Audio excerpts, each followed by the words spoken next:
देशभरातील लोकसभा निवडणुकांचे काल निकाल लागलेले आहे आणि महाराष्ट्रात जर आपण पाहिलं तर महायुतीला मोठ्या प्रमाणावर फटका बसलेला आहे। 2019च्या लोकसभा निवडणुकीमध्ये भाजपला ज्या आहेत त्या 23 जागा मिळाल्या होत्या, परंतु या निवडणुकीत जागा मोठ्या प्रमाणावर घटलेल्या आहे आणि या पराभवाची जबाबदारी उपमुख्यमंत्री देवेंद्र फडणवीस यांनी स्वीकारली आहे। त्यामुळे मला या सरकारमधून मुक्त करा अशी मागणी जी आहे ती त्यांनी केंद्रीय नेतृत्वाकडे केलेली आहे। उपमुख्यमंत्री पदाचा राजीनामा देखील फडणवीस देऊ शकतात आणि याच विषयी बोलण्यासाठी आपल्या सोबत काँग्रेसच्या नेत्या आमदार यशोमती ठाकूर आहेत। ताई, काय सांगणार, काल ज्या पद्धतीनं महायुतीला फटका महाराष्ट्रामध्ये बसलेला आहे, देशात देखील जागा घटलेल्या आहेत एनडीएच्या, त्याच पार्श्वभूमीवर जर पाहाल तर फडणवीस म्हणतात की मला सरकारमधनं मोकळं करावं, कसं पाहणार? आता त्यांच्या पक्षाचा विषय आहे तो, आणि त्यांना खरंच पछतावा येत जर असेल आणि त्यांना असं वाटत असेल की शाहू फुले आंबेडकर यांचा हा महाराष्ट्र मी बघा कसा तोडफोड केला आणि कशी कालिमा लावली महाराष्ट्राला, याचा पछतावा असेल तर त्यांनी राजीनामा दिला पाहिजे, काही हरकत नाही आहे। म्हणजे उगाच सिंपथी गेन करण्यापेक्षा कृतीमध्ये ते दाखवलं तर बरं असतं, पण तसं काही ते करणार नाही।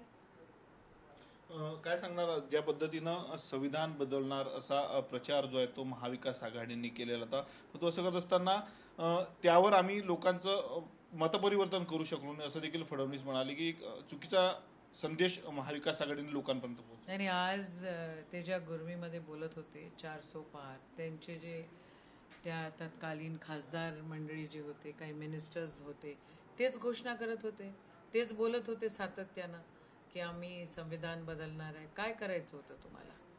संविधान त्यांना बदलायचं होतं, त्यांच्यामध्ये एक वेगळ्या प्रकारची गुरमी अरेरावी आलेली आपल्याला दिसली पूर्ण भाजपा पक्षामध्ये, आणि त्या गुरमीमध्ये ते बोलत होते आणि त्यांना जर 400 पार मिळाले असते त्यांनी नक्कीच संविधान बदललं असतं असं म्हणायला काहीच हरकत नाही। ते फसले आणि संविधानाचे रक्षक मोठ्या प्रमाणात निवडून आले आणि म्हणून ते आज तसं बोलतायत। नाही तर त्यांचा इरादा तर पूर्ण या देशाची संस्कृती निस्तनुभूत करण्याची आहे। बघा ना, महाराष्ट्राच्या शाळेच्या सिलेबसमध्ये मनुस्मृतीचे वाक्य टाकणं हे कुठपर्यंत महाराष्ट्राची संस्कृती आहे? नाही, ते कबूलच नाही। तुम्ही शाहू फुले आंबेडकरांच्या महाराष्ट्राला, शिव शाहू फुले आंबेडकरांच्या महाराष्ट्राला बदनाम करण्याचा प्रयत्न जो केला त्याचं उत्तर तुम्हाला जनतेने दिलेलं आहे। विदर्भामधनं 10 सीटा निवडून जातात, जोरदार कमबॅक महाविकास आघाडीनं केलेला आहे, काँग्रेसने देखील राज्यात चांगलं कमबॅक केलेलं आहे। हो, पण तुम्ही हे लोक इलेक्शनच्या वेळेला काय म्हणत नव्हतात काँग्रेसबद्दल। आता काँग्रेस सर्वात मोठा पक्ष आहे हे आपण कबूल केलं पाहिजे। महाराष्ट्राची जनता ही खूप सेन्सिटिव्ह आहे आणि त्यांना हा जो महाराष्ट्रात आहे हा जपण्याचा प्रयत्न नेहमी ती जनता करत असते।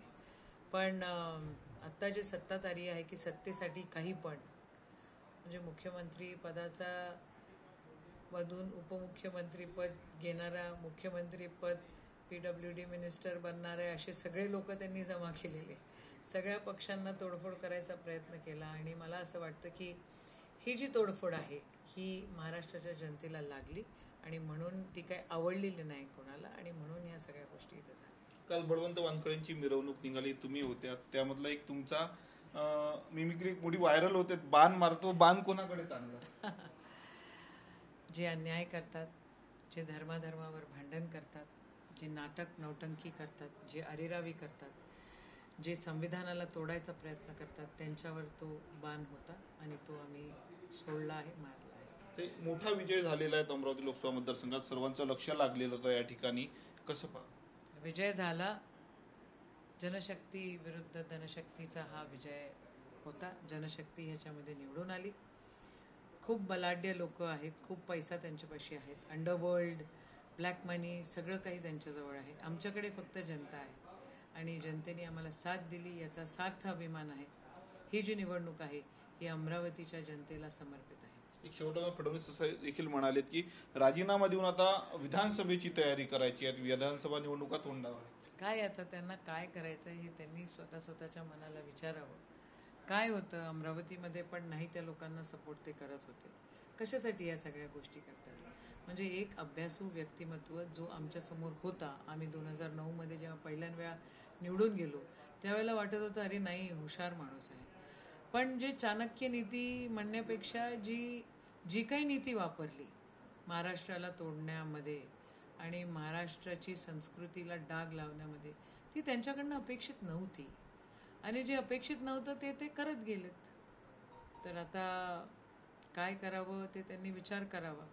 त्यांचा विचार आहे, त्यांचा पक्ष आहे, तो ठरवेल काय करायचं. नक्कीच. तर त्या काँग्रेसचे नेते यशवंत ठाकूर, कॅमेरामॅन विकी चव्हाणसह मी स्वप्नील उमाप, TV9 मराठी, अमरावती.